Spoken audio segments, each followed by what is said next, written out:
اپنی قوم کو حقیقی طور پہ آزاد کرنا یہ اللہ کا حکم ہے. ہمیں ظلم اور ناانصافی کے ساتھ سامنے کھڑا ہونا یہ اوپر والے کا حکم ہے. اس کو وہ جہاد کہتا ہے. امر بالمعروف پہ چلنا کہ جب آپ دیکھ رہے ہیں یہ سارے چوروں کا ٹولہ اوپر بیٹھ گیا ہے اور آپ چپ کر کے بیٹھے رہیں بھیڑ بکریوں کی طرح, یہ آپ قرآن کا جو اللہ کا حکم ہے اس کے خلاف جا رہے ہیں. تو میرے لیے تو یہ جہاد ہے, تو میں نے تو یہ رکنا نہیں ہے. اور میں اپنی ساری قوم کو آج کہہ رہا ہوں, میں نوجوانوں آپ کو کہہ رہا ہوں, یہ کبھی نہ سوچے جو یہ 7.5 لاکھ ہمارے لوگ ملک چھوڑ کے گئے ہیں. مجھے افسوس ہے کہ دیکھیں آسان راستہ ہے. میرے لیے کیا آسان زندگی تھی. میں کرکٹ کے بعد کچھ بھی نہ کرتا, تھوڑی سی کرکٹ کے اوپر بات چیت کرتا ہوں. اللہ نے مقام اتنا دیا ہوا ہے میں کروڑ روپیہ کما سکتا ہوں. مجھے تو کچھ کرنے کی ضرورت نہیں تھی. لیکن اللہ نے ہمیں کسی مقصد کے لیے پیدا کیا ہے. جانور آتے ہیں, بچے پیدا کرتے ہیں, کھا پی کے مر جاتے ہیں. تو انسان بھی اگر اس کو اب سمجھ ہی نہ آئے کہ اللہ نے ہمیں کسی مقصد کے لیے پیدا کیا ہے, تو اس میں جانوروں میں کیا فرق رہ جاتا ہے. وہ جب قرآن کی آیت ہے کہ جب انسان فرشتے سے بھی اوپر چلا جاتا ہے لیکن گرتا ہے تو جانور سے بھی نیچے چلا جاتا ہے. تو میں اپنی ساری قوم کو کہہ رہا ہوں کہ دیکھیں ہمارے سامنے اب 2 راستے ہیں. ہم ان چوروں کے ٹولوں کو مان لیں تو ہم اپنی تباہی کر رہے ہیں. اس ملک کا کوئی مستقبل نہیں ہے. ایک ہی راستہ ہے کہ ہم جدوجہد کریں. میں وہاں جب گیا پنڈی پہنچا اور میں اس وقت بڑی تکلیف میں تھا. میں یہ بھی آپ کو بتا دوں کیونکہ مجھے ڈاکٹرز نے کہا تھا ابھی نہیں آپ ٹریول کر سکتے. میں گیا اس کے باوجود صرف اپنے لوگوں کو کھڑا کرنے کے لیے کہ دیکھیں یہ پاکستان کے لیے ایک فیصلہ کن وقت ہے, اس کو ضائع نہ ہونے دیں. قوم میں بیداری آ گئی ہے. اور میں وہاں 2 میں چیزیں کر سکتا تھا. ہم وہاں دھرنا بھی دے سکتے تھے, لاکھوں لوگ تھے.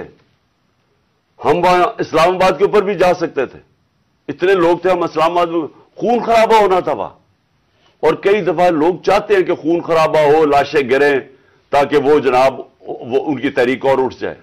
میں یہ نہیں چاہتا تھا. میں نے ساری سٹرگل آئین اور قانون کے بیچ میں ہے. میں کبھی اس سے باہر نہیں نکلا. اور میں نے اس لیے فیصلہ کیا کہ بجائے ہم وہاں جائیں اور توڑ پھوڑ ہو اور تباہی ہو, میں نے فیصلہ یہ کیا کہ ہم جو 2 اسمبلی اب قربان کرتے ہیں اپنی 2 اسمبلیوں کو, ہم قربان کرتے ہیں اپنے ملک کے لیے.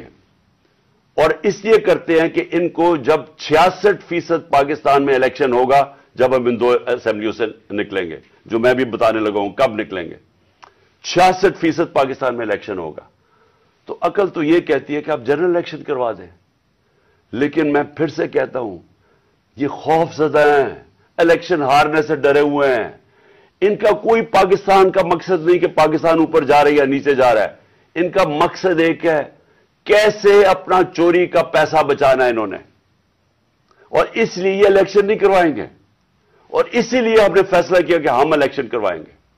اور میں نے اپنے سارے وکیلوں سے پوچھ لیا ہے, یہ کوشش بھی کریں گے الیکشن کمیشن کے ذریعے کہ یہ کسی طرح ڈیلے ہو جائے.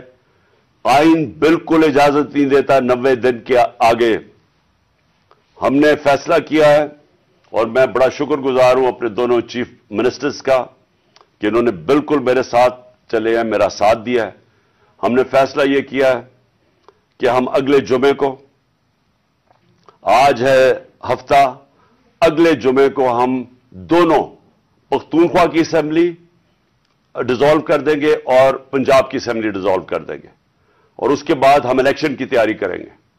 اور اس کے بعد ہماری جو 100 غالباً 23 سیٹیں ہیں اس وقت نیشنل اسمبلی میں, ہم وہاں جا کے نیشنل اسمبلی میں جا کے اسپیکر کے سامنے ہم کھڑے ہو کے کہیں گے کہ ہمارے ریزگنیشن ایکسپٹ کرو. یہ ڈرامے نہ کرو کہ چن چن کے 8 جو انہوں نے پہلے ہمارے ساتھ کیا تھا, انہوں نے بجائے ہمارے باقی ریزگنیشن ایکسپٹ کرنے کے, انہوں نے 8 سیٹیں چنی. یہ جو بڑا کرپٹ یعنی مورلی کرپٹ الیکشن کمیشن ہے, اس نے نواز شریف کے ساتھ بیٹھ کے 8 سیٹیں چنی جو ہماری سب سے کمزور سیٹیں تھیں, جن میں بڑی کم مارجن سے ہم جیتے تھے. اور جدھر پی ڈی ایم کا ووٹ دگنا تھا ہمارے سے اس الیکشن کے اندر, اب یہ عوام دیکھیں کدھر آج ایک باشعور عوام ہے, بیداری آئی ہوئی ہے ہماری قوم میں. پتا ہوتے ہوئے کہ میں نے اسمبلی میں نہیں, میں 8 سیٹوں پہ لڑا, پتا ہوتے ہوئے کہ میں نے اسمبلی میں نہیں جانا, اس کے باوجود میری قوم نے مجھے سارے 8 کی 8 سیٹوں پہ جتایا, 7 سیٹوں پہ جتایا. اور ایک جو کراچی کے اندر سیٹ تھی, ذرا وہاں دیکھ لے, وہ الیکشن کمیشن کو وہ دھاندلی نہیں نظر آئے گی جس طرح انہوں نے پوری اسٹیٹ مشینری استعمال کی اور ووٹ باہر پھینک دیا, اور جو ہر بار استعمال کرتا ہے. تو ہم نے یہ فیصلہ کر لیا. میں اپنی قوم کو آخر میں صرف یہ کہنا چاہتا ہوں کہ دیکھیں, مایوسی گناہ ہے. آپ مایوس ہو کے گھر بیٹھ جائیں یا آپ باہر ٹکٹ لے کے کسی اور ملک میں چلے جائیں اور کوئی نوکری مل جائے, یہ میری نظر میں یہ ایک انسان اپنی جو ڈیوٹی ہے معاشرے کو, اس سے بھاگتا ہے. اصل آپ سب کی ڈیوٹی یہ ہے کہ ہم اب کھڑے ہوں اور ہم ان چوروں کا اور اس کرپٹ نظام کا مقابلہ کریں, اور ہم کریں الیکشن کے ذریعے, اور الیکشن کے ذریعے ان کو سبق سکھائیں آئین اور قانون کے بیچ میں رہتے ہوئے. میں نہیں چاہتا کہ یہ سری لنکا جیسا سچویشن ہو کہ لوگ سڑکوں کے اوپر آ جائیں اور توڑ پھوڑ ہو. میں چاہتا ہوں کہ ہم الیکشن کے ذریعے ان کو شکست دیں, اور ان کو ایسی شکست دیں کہ یہ ہمیشہ کے لیے ان چوروں کا نام و نشان یہاں سے چلا جائے. اور وہ تب ہوگا جب آپ سب اس کو اپنی ذمہ داری لے کے نکلیں گے. اور میں آپ کو آخر میں یہ کہنا چاہتا ہوں کہ مایوسی جو ہے, میں 3.5 سال گورنمنٹ میں رہا, اس کے باوجود کہ بینکرپٹ گورنمنٹ میں لی, اس کے باوجود کہ ہمارے پاس تجربہ ہی نہیں تھا بالکل. ہم پہلی دفعہ گورنمنٹ میں آئے تھے, ایک کے بعد دوسرا کرائسس تھا. صدی میں ایک دفعہ کرونا جیسا کرائسس آتا ہے, وہ اوپر سے آ گیا, 2 سال وہ رہا. اس کے باوجود پاکستان میں کسی گورنمنٹ نے, جس طرح میں نے کہا کہ جو ملٹری ڈکٹیٹرز کو تو امریکن ڈالرز ملے, ہمیں تو کوئی ڈالرز نہیں ملے. سب سے بہترین ہماری اکنامک پرفارمنس تھی. اس سب کے باوجود اب ہم سمجھ گئے ہیں, مجھے تیسرے اور چوتھے سال میں پوری سمجھ آ گئی کہ یہ گورنمنٹ چلتی کیسے ہے. میں آخر میں صرف آپ کو یہ کہنا چاہتا ہوں, مایوس نہ ہوں. ملک یہ تب اب اٹھے گا جب بڑے اور مشکل فیصلے ہوں گے. یہ مشکل فیصلے ان کے نہیں کہ قیمتیں بڑھاتے جاؤ اور کہو جی مشکل فیصلہ ہے. مشکل فیصلے کا مطلب ملک کے اداروں کو ری اسٹرکچر کریں, اس ملک کے اندر انصاف قائم کریں, رول آف لا قائم کریں. اگر اللہ بھاری اکثریت دیتا ہے تو تب آپ یہ سب کچھ کر سکتے ہیں. اس ملک میں اصلاحات کر سکتے ہیں, ادارے ٹھیک کر سکتے ہیں. جو گورنمنٹ کیسے چلتی ہے, اتنی بڑی ہم نے گورنمنٹ بنا دی ہے اور وہ ہمیں آگے نکلنے نہیں دیتی. ہر جگہ رکاوٹیں بن گئی ہوئی ہے, اور وہ ہم نے کافی چینج بھی کیا. ایکسپورٹس بڑھانی ہے, ہم نے ریکارڈ ایکسپورٹس بڑھائی. کیسے ہم نے ایکسپورٹس بڑھانی ہے اس کا ہم نے پلان بنایا ہوا ہے. اسمال اور میڈیم انڈسٹری کو کیسے کھڑا کرنا ہے, جو اصل روزگار دیتی ہے اور دولت میں اضافہ ہوتا ہے. اپنی ایگریکلچر جو زراعت ہے, ہم نے چائنا سے بات کر چکے تھے کہ نئی ٹیکنالوجی ہم لے کے آئیں. بدقسمتی سے کرونا کی وجہ سے 2 سال چائنا بند ہو گیا. وہ جو نئی ٹیکنالوجی سے ہم نے صرف اپنی, اگر ہم وہ چھوڑیں کہ جو چائنا کے اندر وہ پیداوار لیتے ہیں 1 ایکڑ سے, ہم اگر اپنی دگنی کر لیں تو اب یہ سمجھے کہ پاکستان کے اندر ایک انقلاب آ جائے گا. میں آخر میں یہ کہنا چاہتا ہوں کہ کوئی مایوس ہونے کی کوئی ضرورت نہیں ہے.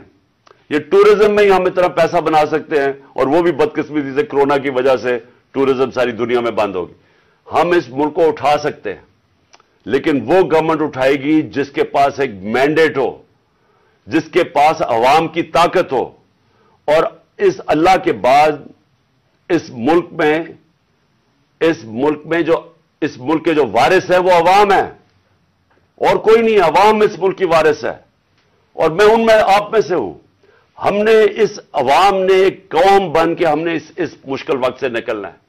اور لیکن وہ نکلیں گے تب جب اس ملک کے اندر صاف اور شفاف الیکشن ہو, اور اس کے لیے ہماری اب جدوجہد جاری رہے گی. میں آپ سب کا شکریہ ادا کرتا ہوں کہ پھر سے آپ میری کال پہ آئے. پاکستان زندہ باد.